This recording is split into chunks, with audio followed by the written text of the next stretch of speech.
कसरी भनौँ मेरो यो मुस्कानभित्र कति पीडा दबिएको छ भनेर। खै कसरी लेखौँ आफ्नै दुःख अनि सङ्घर्षका अक्षर, लेख्दा मेरो हात काप्छ भनेर। देख्नलाई आहा लाग्छ भने निराश हुँदैन, मुस्कुराउँछु त्यसैले पनि डाहा लाग्छ भने। यथार्थ कसलाई भनौँ, म हाँसेको होइन, भित्रभित्रको पीडाको रापले जल्दैछु। त्यो आगोको ज्वाला कसलाई देखाऊ। बेहिसाब रुँदै आमा बाबाको काखमा निदाउन मन छ, तर हुँदैन। बुढा भएका बाबा आमाले फेरि पिर मानिहाल्छ। परिवारलाई सुनाइदिनु बेहिसाब चिच्याउँदै। मेरो दुःख नदेख्नेले आज झन् के देला।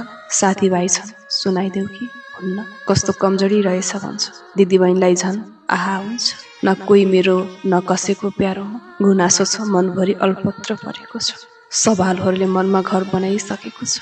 आखिर किन, के मलाई सुहाउँदैन शान्तिले बस्नु। त्यति खराब पनि त छैन। मेहनत गर्छु सफल बन्दिन, प्रेम गर्छु माया पाउँदिन, साथ दिन्छु तर साथी भेट्दिन। तारिफको पुल बनाएकाहरूले ओइलिएको फल बनाइदिन्छन्। म छुनी भन्नेहरूले मर्ने र बाँच्ने बनाइदिन्छ। खै कसलाई दोषी भनौँ। मलाई चोट नदिने एकजना पनि त्यस्तो छैन। कहिलेकाहीँ सोच्छु, यदि धेरै गुनासो बोकी हिँड्दै कतै मर्यो भने मेरा यी गुनासाहरू पनि मर्छन् होला है।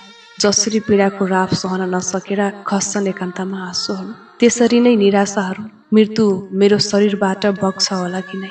आशावादी बनेको होइन, साथ खोजेको थिएँ। गर्थे सङ्घर्ष त म पनि जसोतसो। मलाई बुझिदिने काग चाहिएको थियो। ठिक छ, मरिहाले भने अन्तिम इच्छा मेरा यी पीडाहरू अन्जान बनी मिलाएर जाओस्। बाँच्नै पर्ने मेरो भाग्यको रित भए यी मेरो मुस्कान मात्र सबैले देखुन्।